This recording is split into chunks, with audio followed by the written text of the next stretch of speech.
When we're doing the composition of functions, it says find the domain and range for composition of f of g.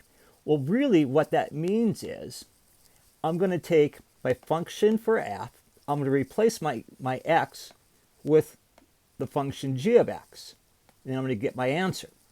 Well, what does that mean then? That means I'm going to take x, I'm going to put it in for g of x, I'm going to put that answer in, I'm going to put it in for f of x.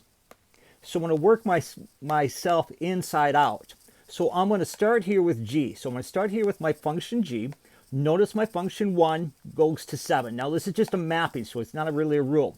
And then, so now g is 7. So in f, what is 7? Well, 7 goes to 6. So in other words, when I start here, I'm going to start with 1.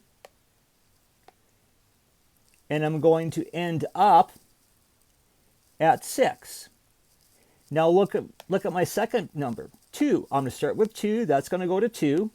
And then 2 also goes to 6. So in other words, 2 is still in my domain, but my range hasn't changed. My range is still 6. Now let's take a look at my third value, 4. 4 goes to 3, but the problem is I don't have an input for function of 3 for f, do I? So in other words, 4 is not defined for this composition. Let's take a look at this. Also, 6 is not defined because 6 goes to 3, but 3 is not defined for f. Let's take a look at the last one. 7 goes to 9, and then 9 goes to 2. So in other words, 7 is part of my domain, 2 is part of my range.